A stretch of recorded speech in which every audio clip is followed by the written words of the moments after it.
This is Rugby Unity. I am David Pembroke, and a very big welcome to Ewen McKenzie. We have been sitting here waiting for Eddie Jones to appear, but it looks like he's not on the call today. He has had a busy week. Indeed, I was actually looking forward to asking him, and I hope he does come, because he has spent part of this week with the Haas Formula One team at Mount Fuji. At the Toyota complex up there. So I'm looking forward to asking him a few questions about that. But Ewen McKenzie joins me. Ewen, how are you, my friend? And listen, we'll just crack straight into it. And the Giteau Law is gone. What? Well, hang on. Is Well, that hang on. Let's just get back to the Haas, mate. If I was going to hang around a Formula One team, I'm not sure there'd be the Haas team. But anyway. Anyway, I was just saying, like, I mean, they're at the back end of the grid. So, but Eddie loves to find an edge. So you might find something there not to do. We'll see what happens. Well, it's interesting. He's great mates with the Formula One, the principal, a guy who did his university in England, who's a great mate of Dylan Hartley, and he's now he took over from Gunter. You know the character Gunter from. I love Gunter. Yeah. Well, so Gunter got moved on, and I don't know what this guy's name is, but anyway, he's a mate of Eddie's, and they were at Toyota's complex in Mount Fuji. But yeah, I think Eddie spent a lot of time looking at Formula One. Well, of course, because it's so detailed and precise and organised. It's right up Eddie's alley. Like, it's precision down to the millisecond. That's Eddie. So, he takes me back to those training sessions where we all had microphones and headphones on, and he'd have the stopwatch, and we'd be doing training drills for 1 minute and 32 seconds, and then move to something else. All very precise. I can see where it's come from. So listen, that's not a bad reflection. You spent a lot of time playing with Eddie. You then spent a lot of time coaching with Eddie. What was your experience of working with Eddie? He and I used to tic-tac in the club days. So we'd play club football and we'd talk on the phone. He was a sort of acting principal at the time, and I was working as a town planner in Sydney, and we'd talk tactics and whatever, and that was where it all started. From that, I was a player. He ended up at the Brumbies. I ended up, in those days, no one had an assistant coach, so I was probably one of the earliest assistant coaches that came in on a full-time basis, and so I had to give up the other job that I'd already been targeting when I left rugby as a player. So, but he's always been a student of detail. And he doesn't leave any stone unturned. He's very organised, and he has the most detailed diary you've ever seen. He's always constantly making notes, so nothing gets forgotten. So, as the assistant coach, I was obviously looking after the forwards in the early days, and my job was to organise training and things like that. So, you had to meet with Eddie every morning, and I became very good at reading his diary upside down because it was on his desk, so you could see what the agenda of the meeting was. So you knew if it was going to be a good or bad meeting straight up. But there was always a meeting, and then things that were talked about in the meeting got forwarded, and so he's very good at keeping track of everything. And as we know, he's a great student of other sports and whatever, so he digests a lot of information, and out of that he sifts through ideas. And so you learn from that. I learned a lot about the detail, particularly around game plans and strategy. There was a lot in that space. We spent a lot of time. It was the front end of the analytical time. We were just starting to get videos cut up and things like that. Things that are stock standard now were just coming on. I was the amateur IT guy, and it was always like, you'd turn up a team meeting with a CD-ROM, and you put it in the machine, and you'd be praying it was going to work, because if you didn't, you'd be getting a tongue lashing from Eddie in the meeting, and the players loved it. So I guess I was the whipping boy. There's always someone on the staff that Eddie makes sure that is the butt of all humour. Yeah. But yeah, look, I learned a lot about being efficient in those times, and go back to other coaches, Bob Dwyer. You learn different things, and Rob Macqueen, and you learn a lot as you go along. So you extract all of that, and then you try and do it your way. So, but Eddie, when we went we got back together again at the Wallaby end and ended up with that World Cup final. Was the last time I coached with Eddie, and that was the same. We put a lot of time and effort into preparations and trying to get every detail right. And in the end, look at the final, you have extra time, you lose on a field goal, that's how close it is, So I'd like to think that with everything that we had, that we almost got there and did it right, but that was through a lot of effort. You had enormous impact at the Brumbies and also with the Wallabies working with Rod Macqueen. How was it different in your experience working for Rod? Oh, yeah, very different. Rod was more managerial in style. I know I work with Rod. I went from the Brumbies. So Eddie went to the Brumbies to replace Rod. Yep. Rod, and then I went from the Brumbies to the Wallabies to replace Jeff Miller after the World Cup in '99. So I ended up there, and so I worked with Rod in that period, and then Eddie came back in to the Wallabies to replace Rod. So it sort of went round in circles. But so I had a good look at the different styles. More managerial style. I sort of, when I went to the Wallabies, I just filled in the gaps. Based on my experience with working with Eddie, I was able to fill in the gaps. I guess I was doing what Jeff Miller was doing, but there was a lot of training organisation. I was responsible for all of that, and working through the strategies and making sure we were practicing what we needed to do to win the game. So it was a very challenging period. That Lions series, when we lost the first test, that was maximum stress that week. But had to work hard. And the other thing is we worked hard with the playing group. We're really fortunate in the Brumbies to have a lot of intellectual players, so we're able to meet with them and garner ideas and sell ideas and get their thoughts about how the game should be played. And that's where there were key players there that have kicked on in rugby, and guys like Steve Larkham and Kafer and these sorts of guys. Very into Brett Robinson. They've all featured in rugby post playing because they were smart guys, and so. Well, to take that was already happening at the Wallaby level to some extent because of Rod's style. There was a reliance, and there were a lot of those same smart players were present at the Wallaby level, which is an advantage, and there are others. So, it was a good time, but a completely different job. And that's when you're an assistant coach, you have to understand your role, and your role is to fit in. You've got to fit in, and it was a different environment, so you fit in and try and fill in the gaps. And I was the forwards coach, but the coaching coordinator, so I had to manage the other coaches as well. And I think, I started with John Muggleton and Tim Lane, and then Tim Lane dropped out, Glenn Eller came in, so I was managing those two guys and their contributions to training and to the game plan and whatever. So there was a bit in that space, challenging. And then I left that and got to do it as a head coach myself at the Waratahs in 2004.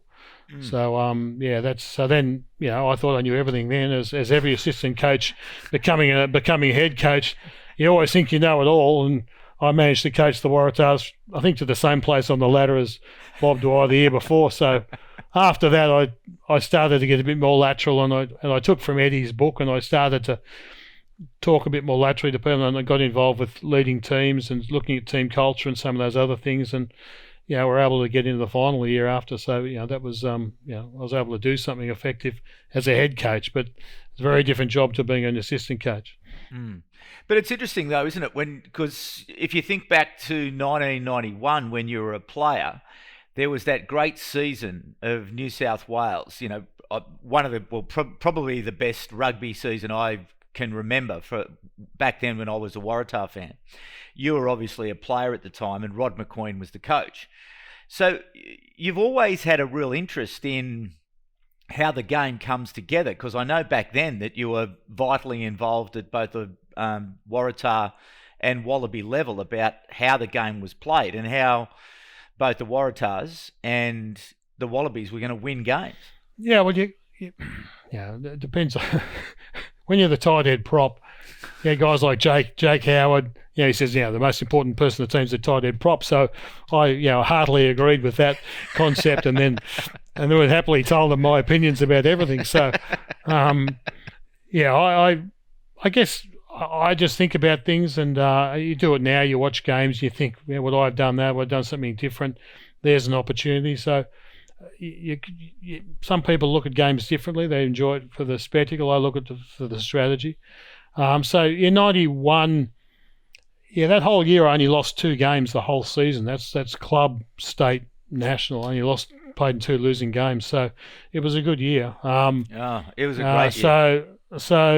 But we had good players, but we also, one of Rod's strengths then, I think we played, the Waratahs played that year, we had a guy called Jim Allen playing at 5'8". Now, Jim Allen was about my build, maybe a little, he was a few kilos lighter, but it wasn't much different. He could have played in the front row.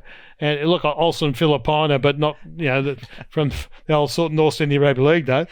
Not, and that's doing him a disjustice. He was a good player. He was a good player, but he wasn't a classic 10. And we built a game around him playing 10. He was able to take the ball forward and get across the advantage lines. And we built a game around that. And we had a good forward pack and good, had some really good players. But we built a game around what we had. We didn't have, Steve Larkham or we didn't have Michael Liner. So we built a game around Jim Allen and it worked. And so that was just smart coaching. And so you learn from that. But it does get down to selection. You got to find the right players and you got to be creative. And that's the good coaches are creative. They do find the right players, and there's none better than Bob Dwyer. He was able to go and dip into second grade rugby in Sydney and pull out the Willie Offengowis and the Phil Kearnses and go to Queensland and get the Tim Horans and the Jason Littles and stuff like that. You got to have good vision to be able to do that. So you learn that's an important part of it, to be able to look beyond just what people are offering you and say, well, they're offering you something that suits their game plan, but maybe you need something different to that. And you got to have the kahunas to then go and do something about it. And Bob did that. He made some courageous decisions in 1989. I remember he asked me about Tony Daly. He said, what do you think of Tony Daly? And I said, pretty damn good, because you're playing these guys in club rugby. And I said, he's good, real good. And he said, so next week he plays for the All Blacks, against the All Blacks, debuts against the All Blacks the following week. We played as a front row in the curtain raiser against the Lions. And then we played some invitational 15. So it was myself, Phil Kearns and Tony Daly. We played in this curtain raiser to one of the Lions tests. And then Was that in a New South Wales B game, or was that a full New South Wales game? I can't remember. It could have been. It was an invitational sort of thing, but someone had put it together, and they were clearly looking at the players, because 2 of those players, and I think Horan and Little, they were floating around in the back line too. Suddenly they were in the test team playing the All Blacks after the Lions series. So there was no mistakes. That was someone bringing talent through and having a look to see if that was going to be any good. And Tony Daly and Phil Kearns went straight up, played the 89 test against the All Blacks, because things weren't going Australia's way, so he made some big calls. Mm. So listen, this program is, because there's not a game this weekend to talk about, it's you ask, we answer, and a big thanks to everybody in the audience who has sent questions in. We're not going to be able to get to all of them, but we will hold on to them and keep coming back, because we do talk about the third voice here on Rugby Unity, and it is important that you do feature as we look to help to secure the future prosperity of rugby union around the world. But we will get to a couple of questions, but there are a couple of things I do want to talk to you about, and I did flag it at the beginning there about the Giteau Law. I must have missed the memo. I didn't realise that the Giteau Law no longer happens, or no longer applies. So as of now, the Australian coach, the Wallaby coach, can now select from anywhere in the world. What does that mean in a practical sense in terms of the development of this Wallabies team? Well, obviously it gives you an increased pool of talent, but you got to consider a couple of things. It's very easy to look across the other side of the world and go, oh, he's playing for, I don't know, Stade Francais or Brive or something like that, or playing for Edinburgh or something like that in a competition. You've got to work out the relative strength of the competition to see how they're performing. Are they dominating the competition, or are they just participating? So then you've got to, if you're not monitoring those, and it's very difficult to monitor those competitions week to week because they're on a different timetable. But there's talent out there. There's very good players floating around who would have matured, would have played a lot of rugby in their time. So I guess they're all now potential candidates. The question is, for me, is what relationship do they have with their clubs? Because whatever I know there's different rules, but in the end, they've got into a commercial relationship with a club, and that might be on the understanding that they're not going to be available for national selection. Now, everyone likes to be tapped on the shoulder and say, the Wallabies want you, but it depends on how you've sold yourself in the marketplace, really. I mean, what sort of morality there is in that space. So, yes, there's a bunch of players out there that could answer the call. Whether they can answer the call morally, I don't know. So whether it's changed circumstances, I'm interested to see. I mean, we've seen the squad announced now for South Africa. Skelton still names the Tupas. They're named, yet they're meant to be heading back to France. So I don't know. I think there's discussions have been had with between La Rochelle and the ARU. So that's complicated when you've got to start doing that. And what does that mean in terms of the players' availability? It's pretty hard if the players just helicoptering in and playing and then disappearing and whatever for continuity in the team side of things. It must be frustrating for the players that are knocking on the door and hanging around in the squad environment but not getting a go because someone suddenly appears from the other side of the globe. So I think Joe's handled it pretty well. He's been pretty light on in terms of his requirements, and I think he's been trying to invest in the local stock, which is how I would have done it, how I did it. It did change. I think Michael Checker started to be a bit more liberal in terms of how they were picking players. So I don't know.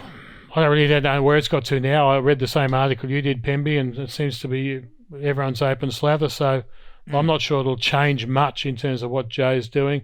It might just change the situation if they're really desperate, but you still don't know where that person is relative to what's happening back here. It might help you on a tour, let's say at the end of the year, and you've got a player that's playing in the club competition somewhere in Europe. You get an injury, you can bring someone straight in. I can see that being advantageous because they're ready to go and they're not far away, and you can get them within an hour or two. They can be with you and getting on with it. It's very hard to bring a player out of season from Australia. So that I can see it being beneficial at that end of the year for sure. What about the calculus from a player point of view, given that they now know that they don't have to play Super Rugby to be available for the Wallabies? Is that a threat to Super Rugby? Yeah, I think it is. Yeah, that's always been, was and is my biggest worry. If you value Super Rugby, you've got to be mindful that you're going to take away from that product because you're going to, players will be not encouraged, but be more available to go overseas. And then you've got no one supporting, no one with a brand. You've got to have recognition, name recognition, face recognition for the kids and stuff like that. If you've got less of that in the domestic market, it makes it a bit harder to be able to sell that product. So you end up with a Sheffield Shield situation where you've got a state, basically a provincial competition propping up a really good national team, but no one goes to watch the Sheffield Shield. But they all know it's important for the development of the national team, and there's good players available, but no one's watching it. So therefore you've got a product that probably doesn't have as a great commercial value. So it doesn't generate income. It becomes a cost, not an income, but it does generate players, theoretically. Would you think a country like England might follow suit? Or do you think that they will continue to demand or require that players play in the Prem to be able to qualify for England? I think each country will make their own decisions. I think Ireland, they were smart, but they were supported by the government. They made a rule, but it wasn't just about the eligibility in playing. They basically got tax advantages for staying. The government gave them income tax advantages for staying and playing in Ireland. So the government supported the setup, and so then it becomes a decision, and that's how I've always liked it from my point of view. If you make a decision to go and play, well, that's fine, great, enjoy the experience, but you're not going to be wearing the gold jersey. That's just not going to happen. And that was, the way I saw it at the time, was you had to play in the Super Rugby season leading into the Wallaby season.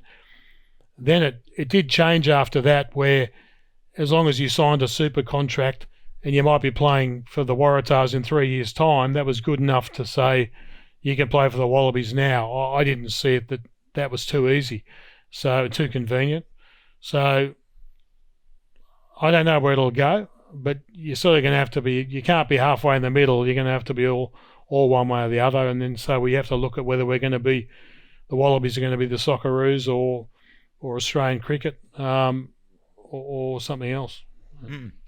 Anyway, we'll wait and see how that rolls out. And as I say, I don't really want to jump too far into either the Wallaby squad that's been named or the All Black squad that's been named, because we'll focus on the teams next week as we get closer to the games. But one question I was thinking about last night was Scott Robertson, the All Black coach, very, very successful at the provincial level with the Crusaders, has now coached, I think it's 14 test matches now, but his win record is at around about that 71%, which doesn't really compare favourably with the other All Black coaches or recent All Black coaches.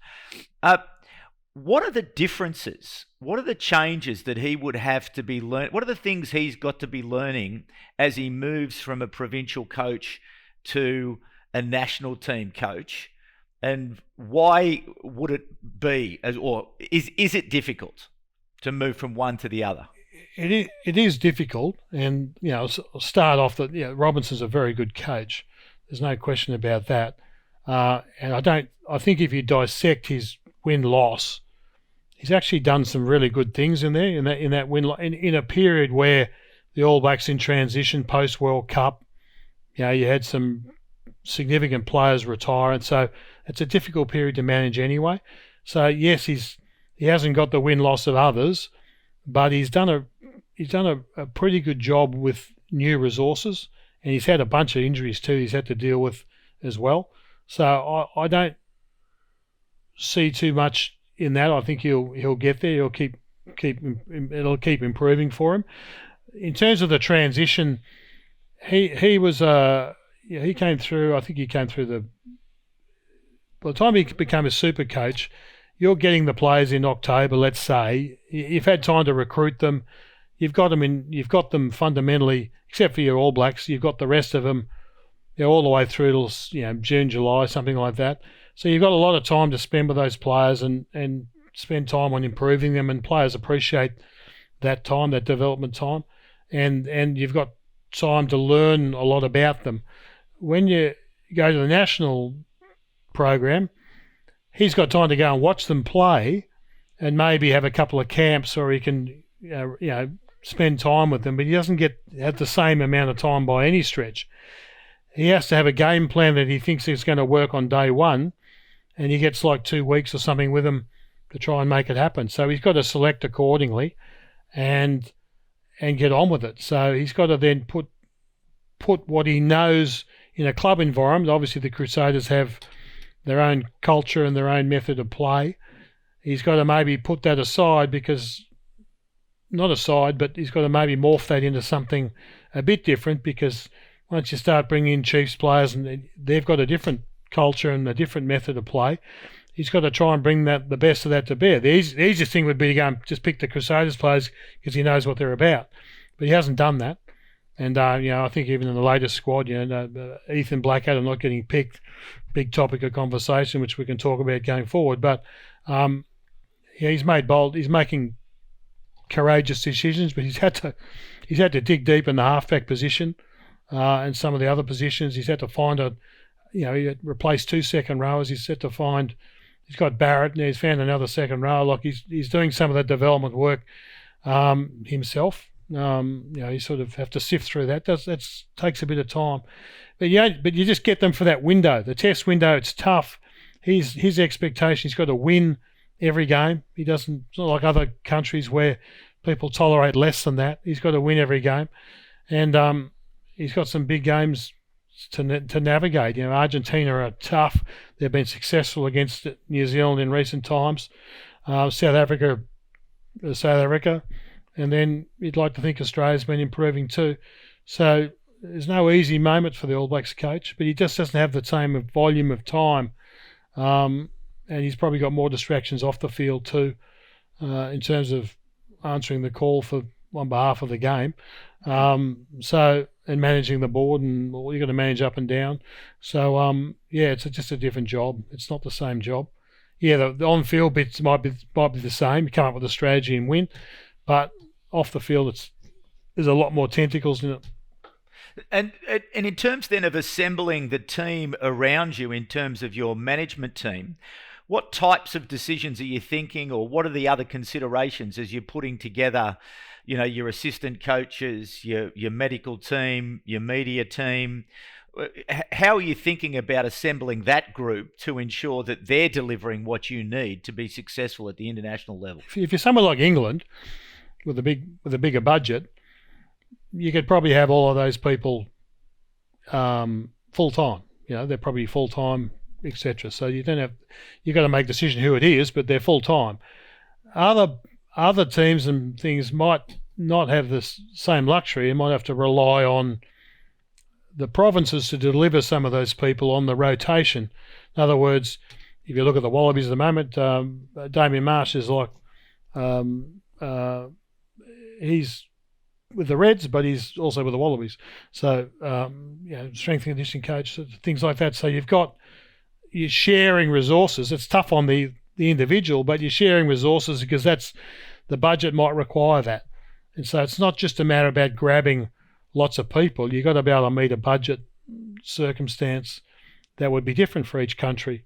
I don't know what the situation is in New Zealand, but there's also some cultural upside of bringing in different people because they might bring something different to the table. So you've got to work through that. The easiest thing is to grab all your mates, but his first job would be to work out what he wants to coach himself, given his role, selecting and other things, which bit he wants to focus on. And maybe it's just on the team play, or he wants to focus on some specific details. You've got to be able to deliver that within the week. And then, okay, well, how many other people do you need to deliver the rest? And I think his team's pretty lean, relatively speaking. So, it's all pretty hands-on, and he's got guys there that, that are quiet achievers, I think. So I think he's chosen pretty well. They'll just keep getting on with it. There hasn't been, there's been more in the past. The All Blacks have probably had more glamorous coaching setups, with bigger names. He's a bit more industrious and sort of just getting on with it. So I think that's probably a good method till the next World Cup. Very good. All right. Well, listen, as I say, we'll jump into more detail looking at the matches as they get next week. Obviously, the All Blacks up against Argentina in Cordoba. The Wallabies up against the Springboks in Johannesburg next weekend. But it is time to get Ewen McKenzie to answer from questions. And the first of the questions comes from Teddy Chig Umbu. And his question for Ewen is, are you done completely with coaching in Australia? Or if you got an offer for a super club or another role, would you consider it? Yeah, I'm done. I've been out of it for a while now. Once you get out of it, it'd be very hard to get back into it. I lived a 7-day-a-week coaching lifestyle for 20-something years, coaching, and then that's coming off the back of playing.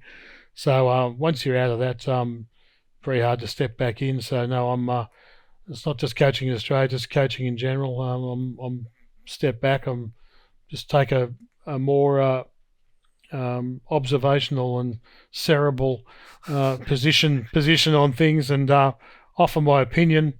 People won't like it or won't agree, but who cares? I'm just offering from what I see, and one thing I miss.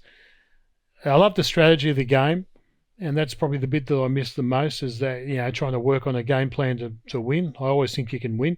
So trying to work through that with a bunch of players and a limited time frame. I love that side of it.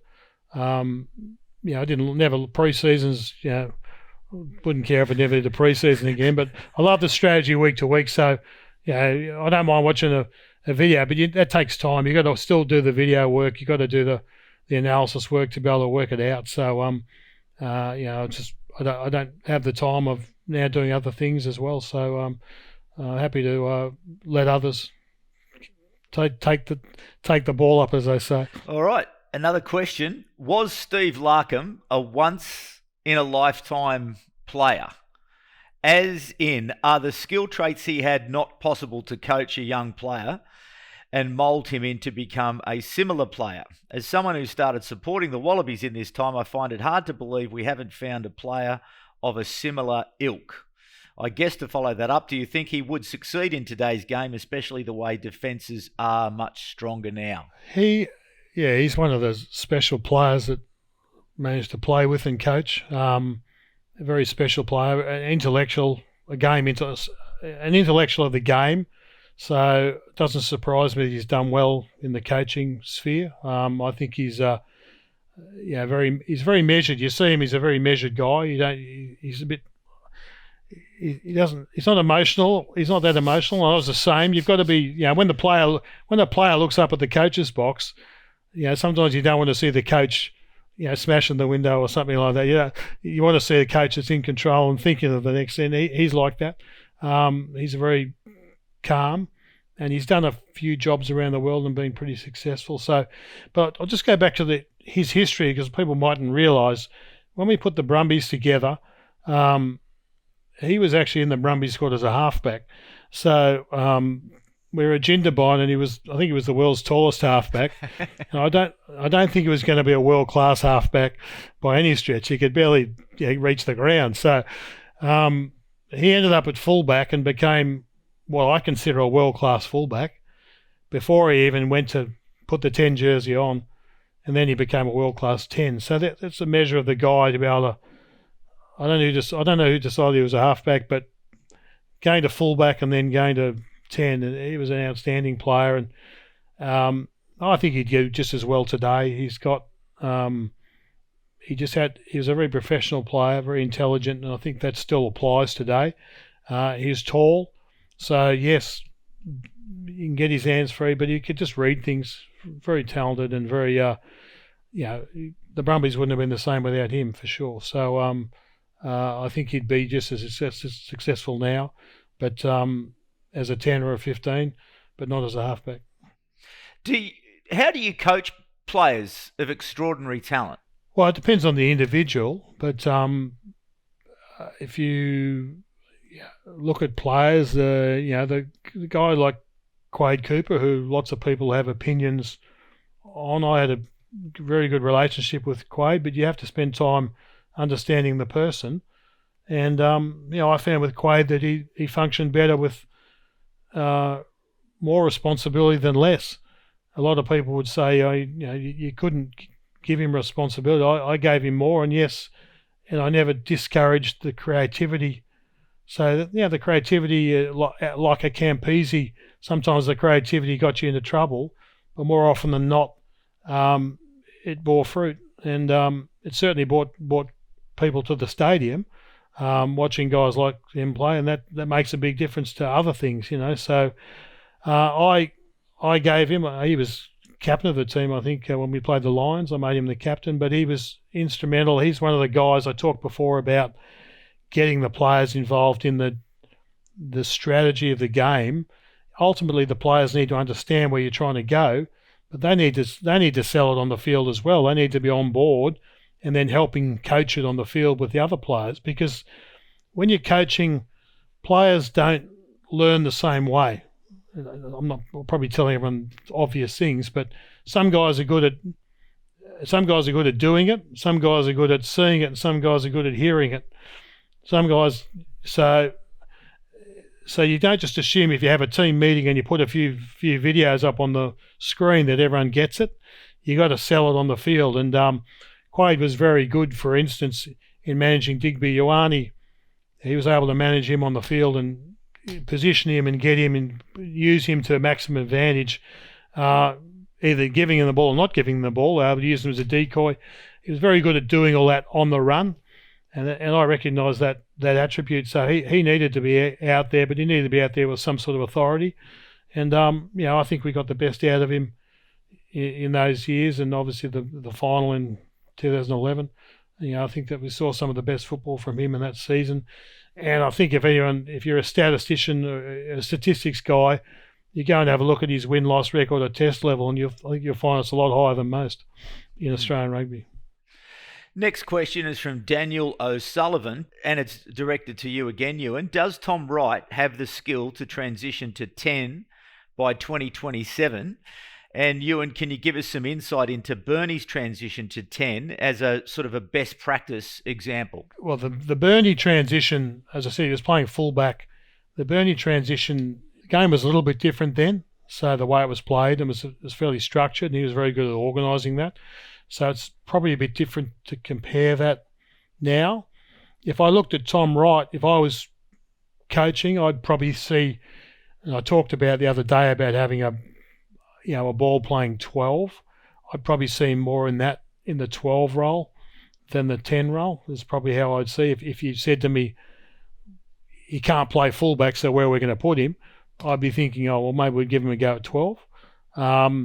Someone like Kellaway is someone I thought might be, because he's a smart footballer and he's on the edges, but I think he could, with a bit of practice, could play at 10. As a guy, I think he could play at 10. So I have those sort of lateral thoughts all the time about players, and I haven't thought much about Tom Wright playing at 10, but I certainly think, maybe he could play at 12. I don't know about the ball playing, but he's got a good kicking game, and he can certainly carry the ball.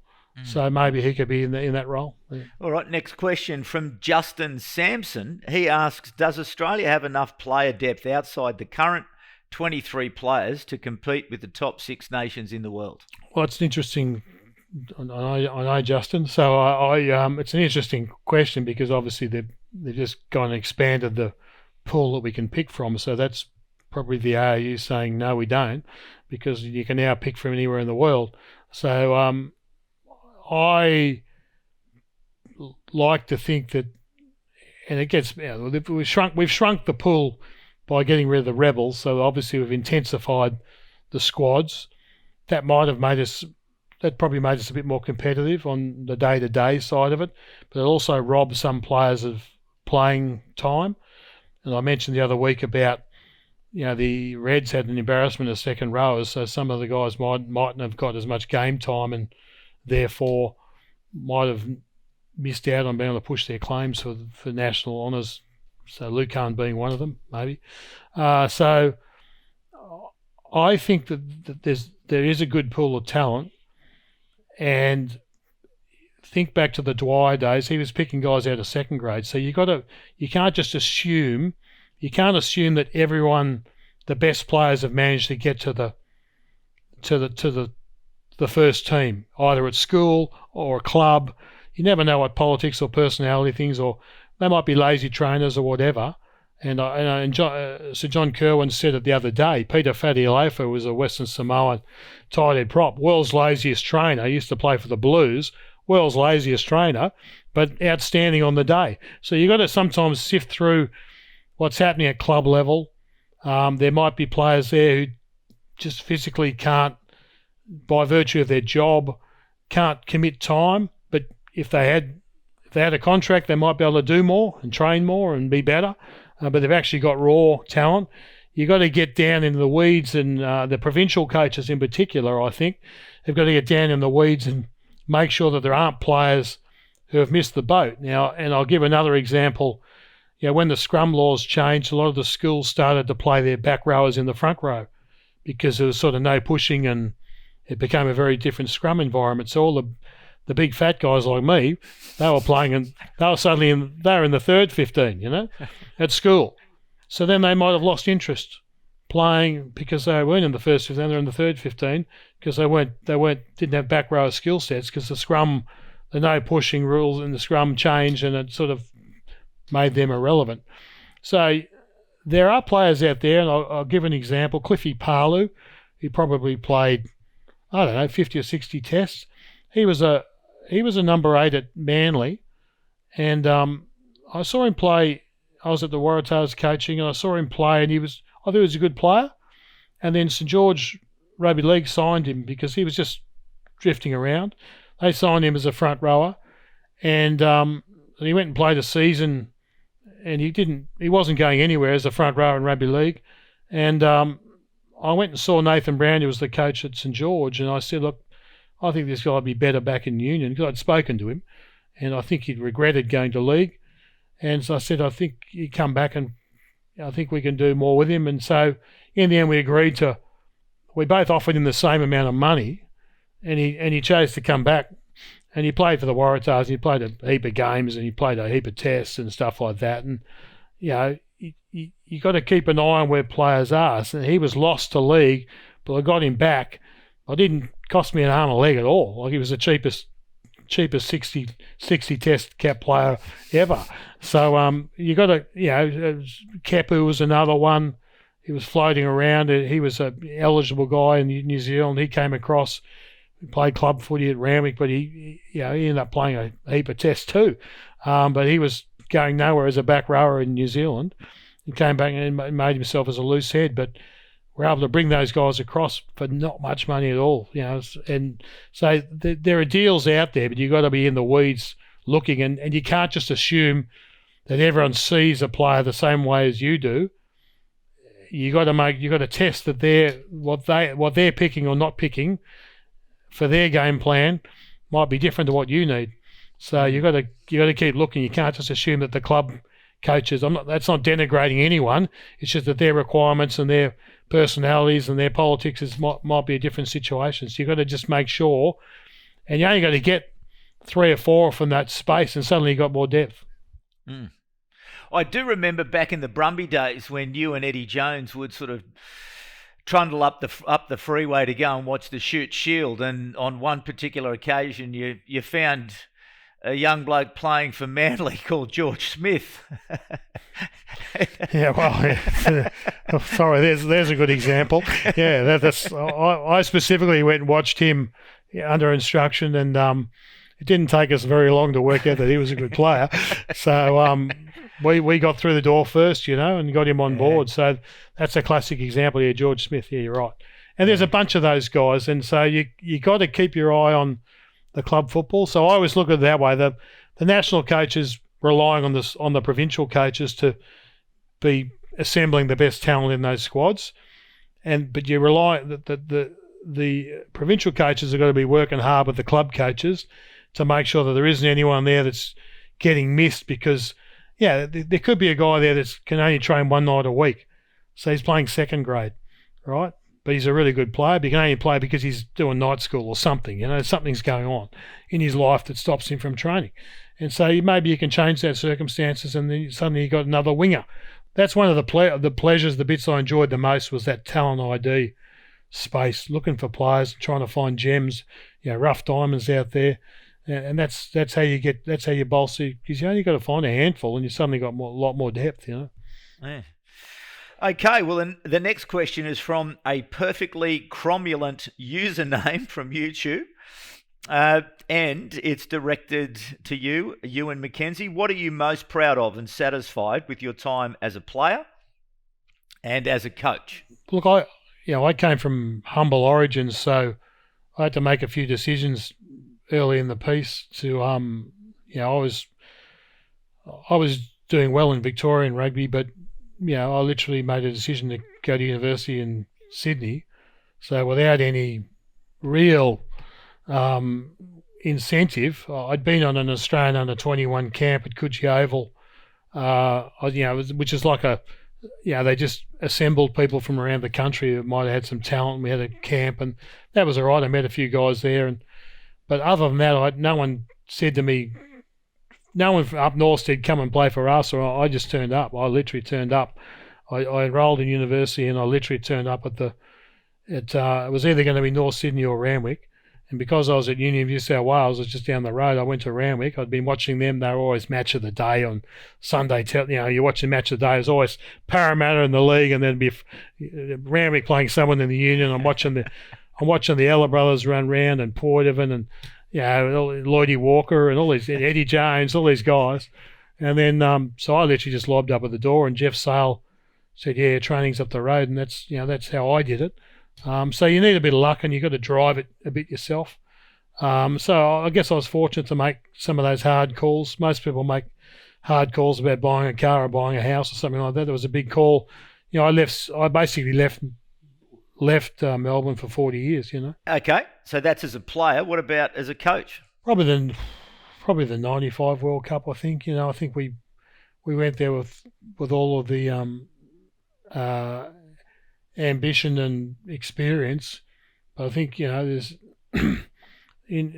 you got to recognise sometimes that you get to the hill and we were just going down the backside. I think even personally, I think we were just we'd lost our edge. We had the better years, and I think we thought we were probably a bit better than we were, and we came up a little bit short. Once we lost that, you lose the first game, it all gets a bit tough after that. So there's fine margins, but neck injury got the better of me over time, and I carried that for a few years. Had some neck surgery in '95, came back, played with the Brumbies, which was a highlight. Being involved with the Brumbies was a highlight. Setting that up and being involved in that, but I got a couple more years, but really not peak performance stuff. So having neck problems as a sort of for half my career was probably a low light, and that personally, and then obviously the '95 World Cup was a disappointment. I just would have liked to think we would have done better. And disappointment as a coach? Pick anyone. I mean, I got to the playing against the Crusaders was always a disappointment. As much as I tried to play them as often as I could, I played. It's funny. We made with the Waratahs. I think we made the final 3 times, and it was always against the Crusaders. And you're playing them. So I coached the Waratahs 5 years. We played in 3 finals, and they were always there, the Crusaders. And then I ended up at Stade Francais, and I was coaching over there, and then Dan Carter. I couldn't get away from Dan Carter. He kept turning up. He turned up in French rugby for Perpignan, and they did this in the semi-final. So Dan Carter was my nemesis. So wherever I went, he was there. So it was finally when I got to the Reds, Dan Carter wasn't there. We're able to win that. We're able to win that game in 2011. So so that was all those finals. There's a bunch of finals, some tough losses, but on the good side, at my club, I'd be remiss not to say, playing all those seasons at Randwick, the club was a fantastic club. I think I played in 8 grand final wins. That was a really good era, and I do, the guys that I played club football with, both in Sydney and in Melbourne, they're the guys I still catch up with, and tic tac with more so than anyone else. So the club origins and the club roots, I've never forgotten that. Now, this isn't so much a question as an observation from Jeff Tennant from the United States, and thanks very much, Jeff, for sending a longish message. And he mentions here, Ewan, that his club hosted you and the Wallabies in 1994 when the USA played Australia in a very hot and smoggy Riverside, California. Do you remember that? I do remember it, yes. It was very hot. Very hot. I think that we had the missing fans on the sideline. It was very hot. It was the Wallabies. We were there. We were at the back of LA and playing, and it was a tough game. Game. Then we went on to Canada. But don't forget all those moments. That's when rugby. I love that part about rugby, about the travelling, and I feel now that the touring as it used to be, like in 1990 we went and toured New Zealand. Like, who tours New Zealand? We were over there for 6 weeks playing, midweek, and they were fantastic tours. And they were tough and rugged, and you played against all the hardest opponents. That sort of touring doesn't exist anymore, and even the Wallabies in that era, we were still. Bob had us over in Canada and America and different places. Now it's just point to point. You go and play at the big venue and you move to another big venue. As those days, even in '92 when we went, was probably the last of the tours where we went to South Africa for the comeback test match against the Springboks in '92. We played 4 games leading up to that, 4 games on that little mini tour, and that was just. It seemed like such a long time. It was only a couple of weeks. But so much went on, and we met all the big figures of rugby and Mandela, a whole lot. Like we met them all, and it was such an experience when you look back. And those experiences, they're the things that hooked me in the game when I was a kid, and they're the things that I think I'd love to get back in the game, where it's not just about, it's about travelling and experiencing the world, not just travelling and playing at the same venue all the time and then going to another same venue. I think that's what we're missing out a little bit. I'd love to see the national team get out a little bit more and some of the provincial teams, and I'd love to see development teams out there playing around the world, experiencing what all the different rugby cultures. That's what got me hooked on the game, and that's the bit I think we miss now. It's all a bit too mechanical. Yeah, well, obviously the All Blacks, I think next year are on their way to South Africa. There's I think it's a 3-test tour, and then it's a proper tour. Good. Yeah, so that's happening. I think it's replacing the Rugby Championship next year. Which is great, and I think that'll be certainly something to look forward to. But interesting, you did mention this last week on the program, talking about travelling, because I think as we go to the mission of this podcast, which is about how do we help secure the future prosperity of rugby union around the world, I think that's going to be a key component of encouraging more of that, as you say, that experience. And Gordon Bray, the famous Australian commentator, posted something on LinkedIn the other day about an Australian school team that had gone to Fiji and the experiences that had. But I jumped on, it just led me to start thinking a little bit more about this. And again, you obviously were looking at that sort of development pathways, but I jumped online and I came across Gulliver's Sports Travel, and they offer all sorts of tours all over the world. So if anyone's thinking about going or planning a tour, Gulliver's Sports Travels would be a good place to have a chat. And then I rang you and I was talking to you, and you said you actually know Kevin Maloney, the bloke who runs Gulliver's Sports Travel, who's a great rugby man. He's a terrific rugby man, and I worked for him for about 5 years on many eclectic things, nothing to do with rugby, but in the mining and sector and other things. He's got lots of different interests, but he's always been a passionate rugby guy. And yes, he's got involved. I think he's bought Gulliver's Travels, and so he's been involved in all this Lions tours, and obviously the World Cup coming up. So he's always ringing me up, seeing if I want to get involved, obviously. But he's offering packages for schools and the like, and I think there's a space there where he's obviously offering from a commercial perspective, but from a rugby perspective, finding opportunities to get some of our young talent out and about, seeing what the world's got to offer. Not about selling players to the European market, but about just playing in different environments. Our players now don't get to play in the South African environment much. Unless you're playing the test team, you're not playing there, right? So there's lots of life experiences that you can have, and there are obviously people that can facilitate that, like Gulliver's. Gulliver's were around when I think I was 15, and I went to Thailand, Japan, and China, and Singapore, and we played rugby at schoolboy level, and Gulliver's organised that. That was way back in the early 80s, So they've been around a long time doing that sort of stuff. But I think it's something that rugby's not. It's a strength that we've got, that we can go anywhere in the world and play a game of rugby, and you can do it socially, you can do it aspirationally. I think we've really got to keep tapping into that, and not just trying to make it too formal. We've got to, below the test programs, the things that are already set in stone, we've got to do more to hook into that from our end, because that's what we need to be able to compete against the other sports. We've got to be able to offer a different experience, and we can genuinely offer that. We can organise a rugby tour. A rugby tour can be organised anywhere. I've been to Moscow, I've been to Romania, I've been to Czechoslovakia. You can play anywhere, and you can play against any of them. They're hanging out for games, So you can go there, and I think it's a perfect environment for coaching, for sifting through talent. Nothing better than getting on, and I'm not talking about 5-star travel and business class seats and fancy hotels. I'm talking about budget.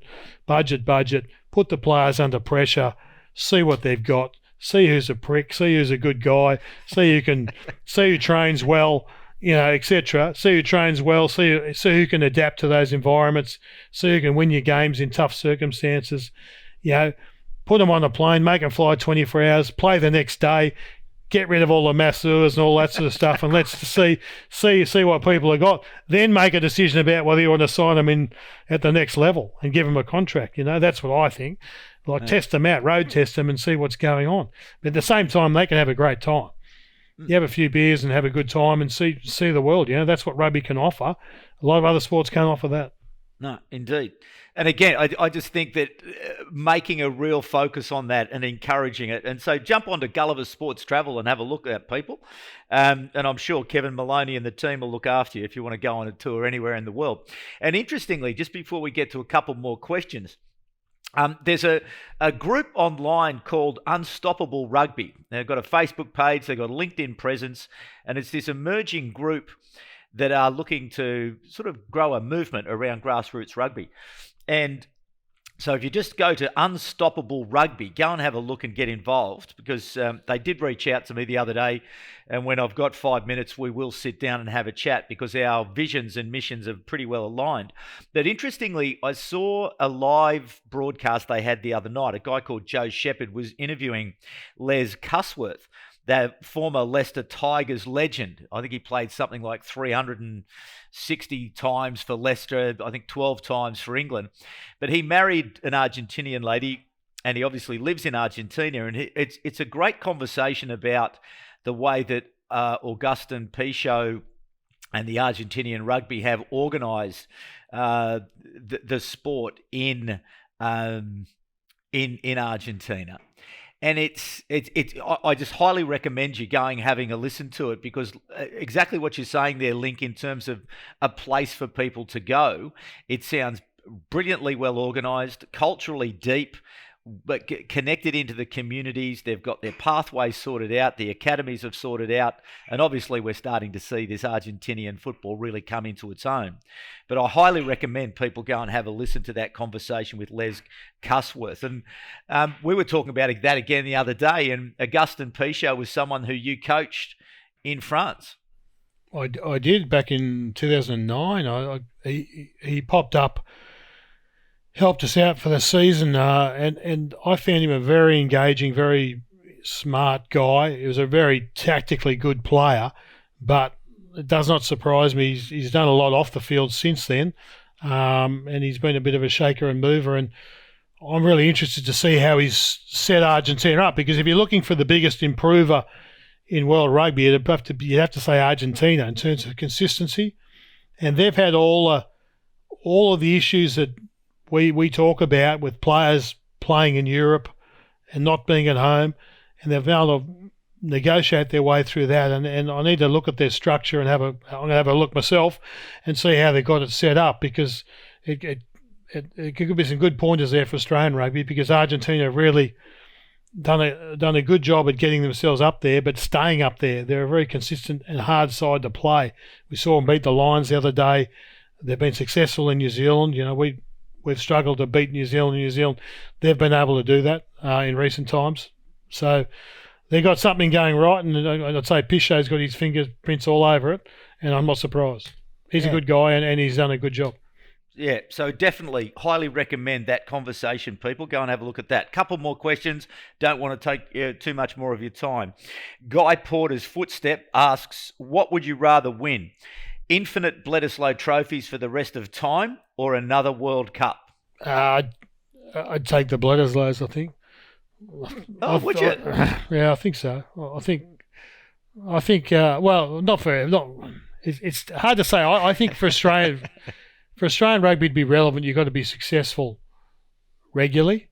I don't think that we can afford to be just, plotting to win every 4 years. I just don't think that works. So the answer is not as simple as just saying one or the other.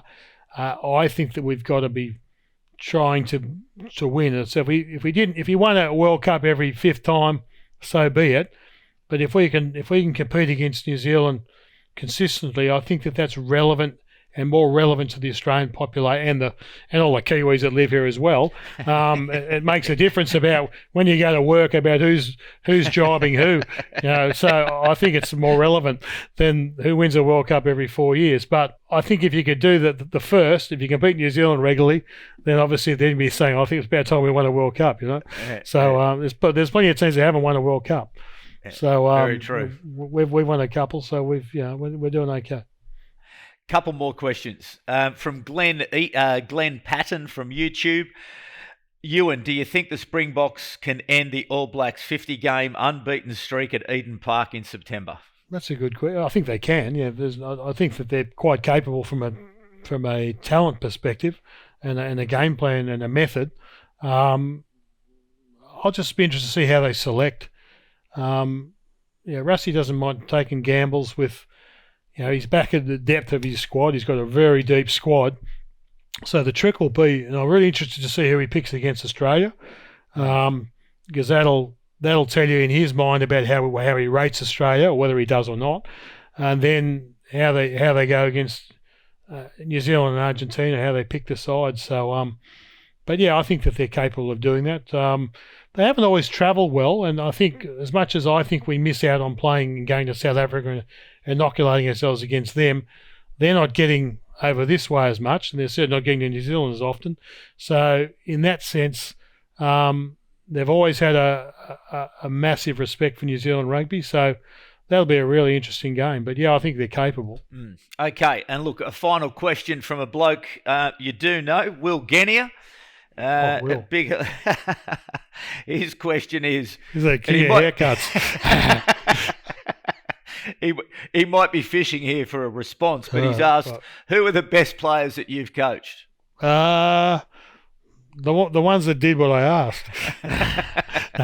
I've been lucky to coach lots of good players, and he's certainly one of them. There's been you can't distinguish because they contribute different ways. But there must be a couple of players who were just a dream, who would contribute. But the dream players for me, they're the middle. It's the middle. It's the middle of the squad. They're the ones that sometimes you got them on the bench, sometimes they're in the team, but they answer the call. Name names. Funnily enough, I remember. I'll give you an example. Right, Greg Holmes. Okay, Greg Holmes is a stalwart prop at the Reds, and people will forget this. We won the final, but we had to ask Greg Holmes to play tight end prop. Right, he had played there years ago, but he hadn't played there for yonks. He was playing as a loose head prop, and we had to ask him to play tight end prop in the final against the Crusaders. And for me, the game was won there. Could he manage that task on spec? He's a very experienced player, but he went out there. He held up the scrum. We could have been. They had a good front row and everything. They had everything going for them, the Crusaders, but he just did the job on the day, unsung, and we're able to play from the platform, and we win the game. But people won't ever remember that. I'll go back to so I probably look at moments like that where people have filled in the breach or done something, but they're good squad members. There are lots of those guys, too many to name. There's always the heroes who are good players, and as long as they were a good player every week, that was great. But I always had special time for the guys in the middle of the squad that could answer the call or fill a breach or make the most of a moment. But yeah, there's a zillion good players, the George Smiths and the Genias and Quade. There's plenty. Too many to even name. I was lucky at the Waratahs. We had heaps. Had Dan Vickerman and Googie in the second row. Embarrassment of riches in those days, So I'm embarrassed if I don't even know. I'm worried I'll forget people. There's lots of them, Lottie Takiri. There's lots of good players, but it's the middle of the middle or the bottom end of the squad, guys that you can rely on to step up and do something.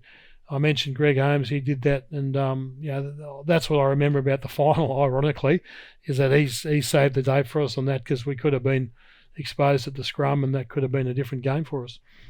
Very good. All right. Well, listen, I think that's a great place to end it. A reflection about what makes a great player, and I think that's a great story about Greg Holmes from the final there when the Reds won the Super Rugby title. So, Ewen McKenzie, Eddie Jones is probably still stuck under that Haas vehicle in Mount Fuji, wherever he is. Wow. I'd say the car's pretty broken down on the circuit. That's probably what's happening. We'll see. But, but we'll catch him. We'll catch him on Monday as we start to look forward to what's going to be a great rugby championship, and there's a lot to look forward to. So thanks a lot for giving up your time again today for the audience, and to you, audience, thank you so much for contributing to this You Ask, We Answer program, because I think it's great to hear what exactly is on your mind. So please, whether it's on Instagram, whether it's on LinkedIn, Facebook, wherever, YouTube, keep the questions coming, and we will keep asking those of Ewen McKenzie and Eddie Jones when he next appears on the program. So Monday we will be looking at the first of the Rugby Championship matches that start next weekend. But for the moment, people, enjoy your rugby over the weekend. Ewen McKenzie, enjoy. Get back on that tractor, mate. I know you've got some work to do out there on the farm. All done, mate. All done. All done. All done before dawn. Yeah, all done. Okay, very good. All right. Well, listen, thanks a lot, everyone. It's great fun making this program, and really what a great mission here that we keep thinking and talking and gathering your views about what do we do to help secure the future prosperity of rugby union around the world. Lots to be done in lots of different places. So let's keep talking about it. Let's keep lining ourselves up, and let's keep working towards, greater occasions, more depth, more people, more experiences, more rugby wherever you are. Please be kind to each other. My name is David Pembroke. We'll be back on Monday with the next program of Rugby Unity, but for the moment, it's bye for now.